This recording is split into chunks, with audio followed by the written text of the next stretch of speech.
To our live guest who's joining us right now, Yuvraj Pokharna, who's a columnist, who's now joining us to decode and analyze developments of the past few hours. Thank you very much, Yuvraj, for joining us this evening.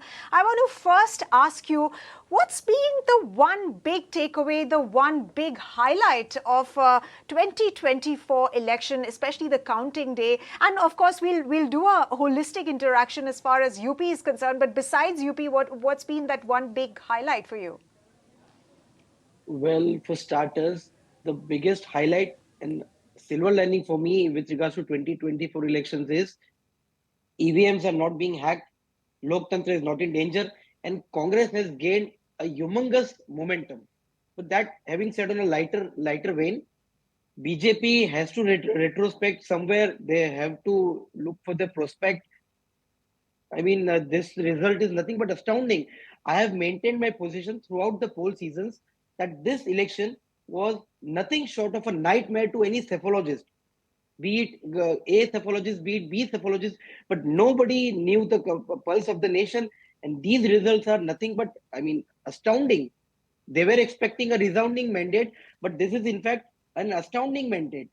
And still, I'm keeping my cards near my chest because, to the best that I know, there are still about 125 seats, mind you, 125 seats with a trailing margin of BJP between 2,000 to 5,000 votes.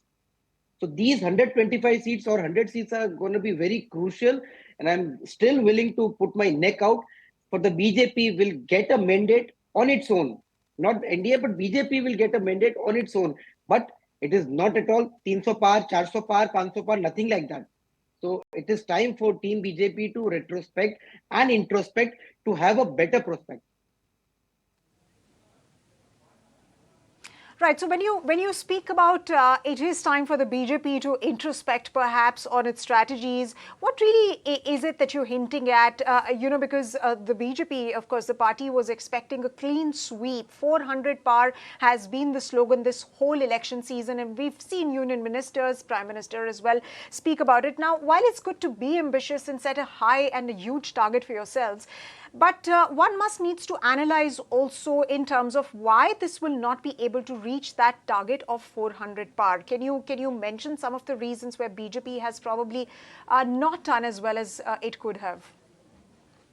See, getting down to brass tacks, the election was only about Modi and Modi guarantee. And there are two facets to it.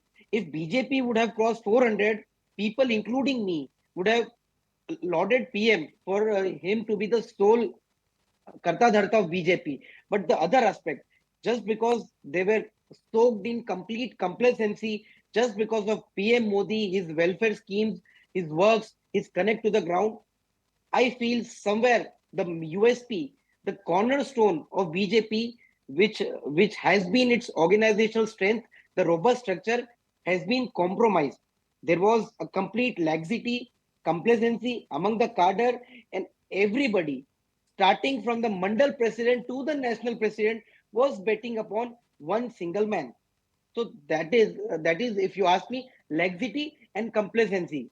Of course, they could have done better. And just borrowing 20 seconds from you, I'll give you a very short and a basic plain example. During elections time, whenever voting happens, my local BJP Karyakarta reaches to my house. I get a call from BJP. I did not get a call. I did not get any message कि भैया आपको vote करने जाना है. And it is not about me. Let us just, I just wanted to extrapolate this example. And the point is, people have not been reached. They were very much busy in WhatsApping. And I mean, WhatsApp forward was the campaign for BJP, and the person to person connect was somewhere compromised. No, but what do you mean when you say that the person-to-person connect was somewhere compromised? I mean, if we see the trends last two elections in 2014 and 2019, it's the Prime Minister, who's taken the lead as far as projecting the prime ministerial candidate is concerned, or projecting a tall leader from the party is concerned. So it's always been about BJP. It's always been about giving vote to the Prime Minister and to his vision. So what really are from now, we'll know which party is going to form the government or whether there'll be a coalition coalition government at the center. But from the trends that are coming in here, we're learning that BJP is leading with 295 in terms of numbers. India is at 230 and others at 17. We'll have to see how those trends really shape up through this evening. But for now, we're joined by our guests this evening. Kapil Madan, who's an advocate and political analyst, is also joining us. Yuvraj Pokharna, who's a columnist, is still with us as well. Kapil, let me come first to you. Yuvraj and me were having a discussion just before getting into break about what the BJP really needs to do in terms of revisiting its strategy. He was also pointing out about the fact that, it was the Prime Minister that's been the face of the BJP as he was in 2019 and 2014 as well. However, the leaders really lost that connect with the masses. Your take? Important points here. I would say that BJP has driven away from the core issues of the people. That is inflation, that is price rise, that is about how the people are suffering. If you look at the campaign done by Honorable Prime Minister Modi, he's used statements like Mangal Sutra, he's used statements like mutton, fish, etc., etc. So I think the people have got to know that these are all empty rhetorics. If you look at the entire last 10 years, how the BJPs have fought campaign, the main plank is polarization and Hindutva. But this time I think the voters have voted about the real issues, the issues that matters to them, and that's the reason why you have this result. My second point I'll make here is that you can't deny the fact that today there is over dependence on Mr. Modi insofar as BJP is concerned. If not Mr. Modi, then after Mr. Amit Shah. So when you have only one face contesting all 543 seats, of course there could be local issues. The people have started to realize that choosing a member of parliament is sending your voice to the parliament, and Mr. Modi can't be everyone's voice. So I think this could be the second factor which has dented BJP the most. Right, so you basically are alluding to some of the factors, and those are some of the issues that, our reporters who've also spoken to people on the ground have also echoed, including inflation, including price rise, income inequality, that, that gap between the haves and have-nots increasing, and of course the issue of a jobless growth. I want to get your thoughts on this, Yuvraj. Perhaps the BJP, of course, it has tried to give a boost to manufacturing, give a boost to capex, give a boost to entrepreneurship in the country, but perhaps more needs to be done as far as addressing the issue, the core issue of jobs, as far as that is concerned. Well, I wouldn't go that far blaming the PM or his welfare schemes or the welfareism or the growth vikas that he doled out. To me, if you ask me, I think this is an organizational failure. It is, if I were to sum it up, Modi tujhse bad nahi, MP teri khair nahi. It was about the anti-incumbency or the frustration of people with the local BJP cadre that was very much complacent. Kya aayega to Modi hi, kyunki hum 400 par hai. So it was about the disconnect of the people and the organizational failure of the BJP and over dependency on just one individual. Everybody has the limitation. We have certain limitations, and that BJP needs to understand. You must have noticed the Herculean number of interviews that PM Modi gave. Why was it that JP Nadda was not much in front of the camera? Couldn't he give much interviews? Was he barred from giving interviews? So this is what I feel. I wouldn't blame Modi, his schemes, his welfareism, or his governance policies. And yes, last but not the least, the social media and media department of BJP needs to do a lot of learning, a lot of churning, a lot of musing. They couldn't deliver what their government did to the Aam Janta. Last 20 seconds, max 20 seconds. What I believe, what you believe is immaterial, but what numbers say, the hard numbers say, inflation is 3.1%, GDP growth is around 8%, and unemployment is around 5%. So this is all that data is. And yes, last, when GDP expands, when GDP grows, it is but obvious, it is basic economics that inflation with it grows, but to a very limited extent. I mean, Right. but ठीक Right. है, Let me Janata, bring in people Kapil don't here. do. Kapil, Yeah, now the yeah. question on everybody's mind is the fact that, whether the Prime Minister, whether the BJP is going to come back, and if the BJP is going to come back, is it the Prime Minister who is going to be once again, be given that mantle of leading the country? Your thoughts on this? What does the situation look right now, given the numbers and the trends that are coming in?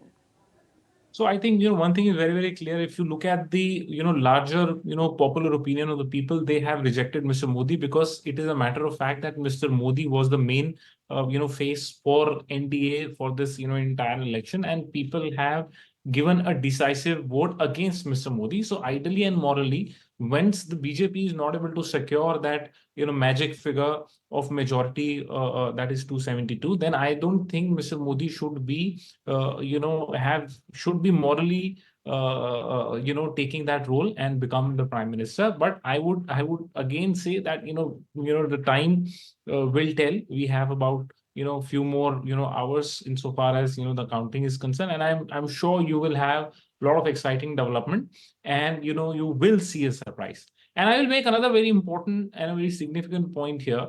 If you look at the entire BJP's organizational setup, I won't say that the BJP does not have cadre. I won't say that they don't have a support. They work very closely with RSS, and they have a good organization setup. But I think it was too much of centralization with Mr. Modi and Mr. Shah, which sometimes after a particular time may come and hurt you as well.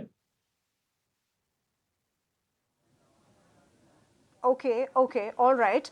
Let me get in a word from Yuvraj here. Yuvraj, so the chorus is really growing about regional allies as well. There's talk of TDP chief calling the BJP's top leadership. Then there's of course talks about Sharad Pawar actually having a meeting with Nitish Kumar. There's also conjecture that Nitish Kumar might also get the key post. What does the situation to you look like right now? No, at the onset, let me put a caveat. I think I have been misquoted. I did not allude to the fact that BJP does not have an organizational structure, but it is a failure of that very organizational robust structure, which used to be a cornerstone, keystone for the BJP.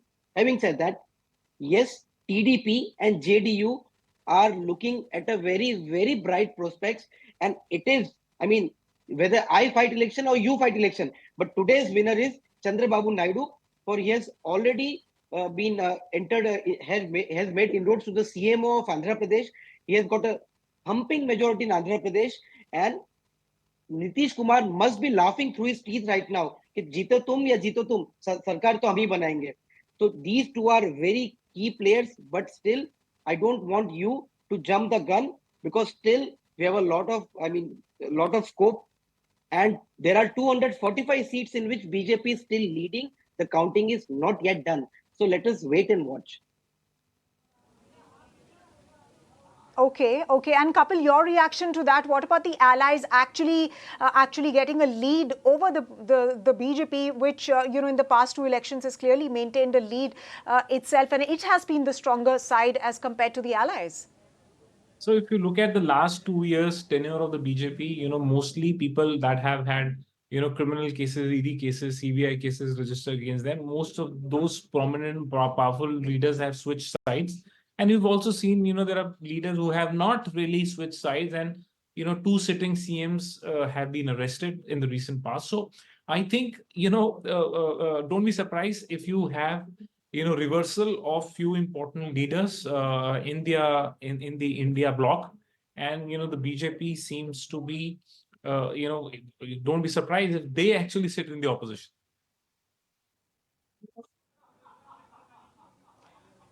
Yuvraj, would you agree with that? The BJP actually sitting in the opposition?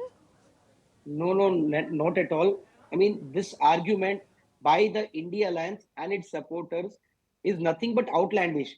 I mean, come on, there's a party which has a mandate of at least 245 seats leading, is sitting in the opposition as per Mr. Kapil, and the party which barely has 98 seats leading is making the government. I mean, this argument is preposterous.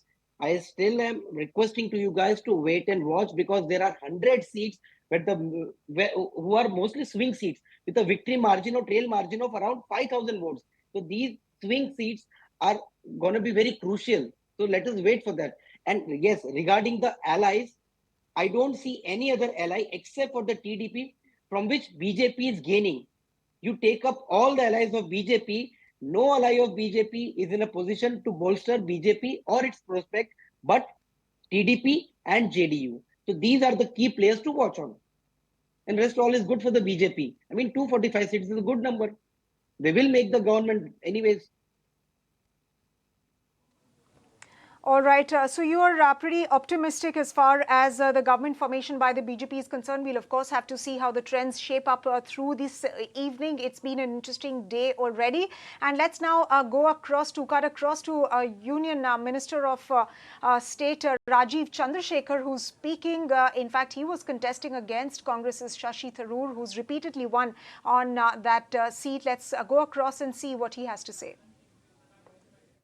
5.7% as I understand today's numbers, which is again a record percentage of votes.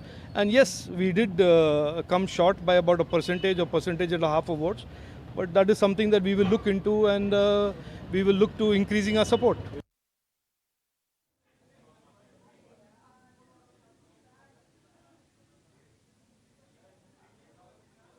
All right, that was Union Minister of State for IT and Electronics. In fact, the outgoing Union Minister of State for IT and Electronics, Rajiv Chandrasekhar, of course, speaking on what did not really went well as far as contest with Shashi Tharoor was concerned. And we'll, of course, be getting you all the other details as well throughout the day. In fact, as the leads point out, the NDA is at 293. Meanwhile, the INDIA alliance is at 233, others at 17. So those are some of the trends that are coming out as of now. This evening, we are also told that Rahul Gandhi will shortly address a press conference as well at Congress headquarters in New Delhi. Meanwhile, the Prime Minister is also expected to come. We'll, of course, keep a close watch on all of those developments and how the political developments really take shape through the course of the day. But for now, let's slip into a quick break.